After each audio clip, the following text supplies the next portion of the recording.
Returning to hell, some of Auschwitz's last survivors. Those who lived to see freedom, remembering those who did not. Some wore the stripes of the camp's uniform, no longer a symbol of detention, but defiance, survival. Then at the death wall, a place where so much innocent blood was spilt, they reached out to the lost loved ones.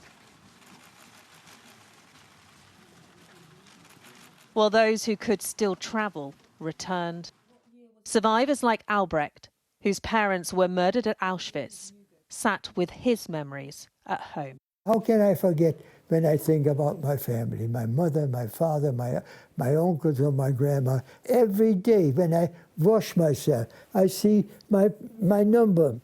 How can I forget? This is what Soviet soldiers found when they finally liberated Auschwitz 80 years ago. 7,000 of the weakest and sickest, discarded in this city of death where more than 1 million had been murdered. It's impossible to fully comprehend the horrors that the people who were held here went through. And survivors are worried that when they're no longer around to be able to tell their story, that the world's memory of that trauma, that genocide, will fade. The responsibility of remembrance, a message carried by King Charles as he met those who'd escaped the genocide.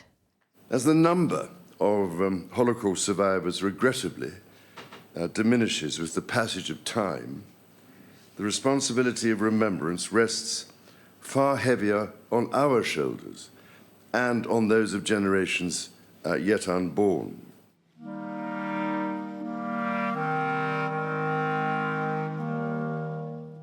And where better to remind people of unthinkable acts than at the death camp's great gates. Here survivors gathered, some with family, others carrying ghosts of the past, to bear witness to one of the greatest crimes in history. In autumn, they started the construction of the gas chambers and the crematorium.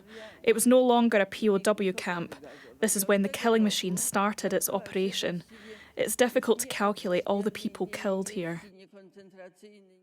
Alongside survivors, heads of state, here German leaders paying their respects amid memories of their painful past.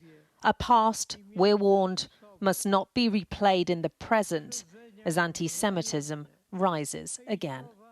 We are also here to proclaim and to pledge that we will never, never, ever allow history to repeat itself. I remember as a 5.5-year-old child watching from my hiding place in Auschwitz labor camp as all my little friends were rounded up and driven to their deaths, while the heartbreaking cries of their parents fell on deaf ears.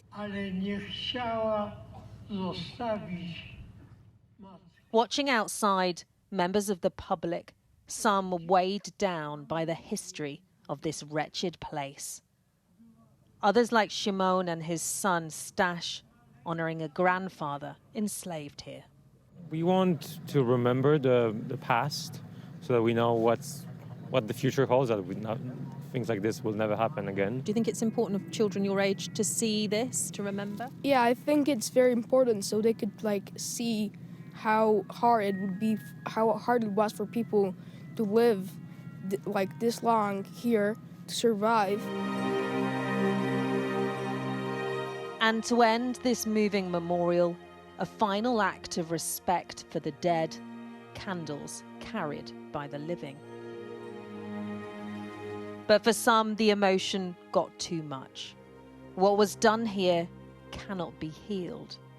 And many know they will never make this journey again.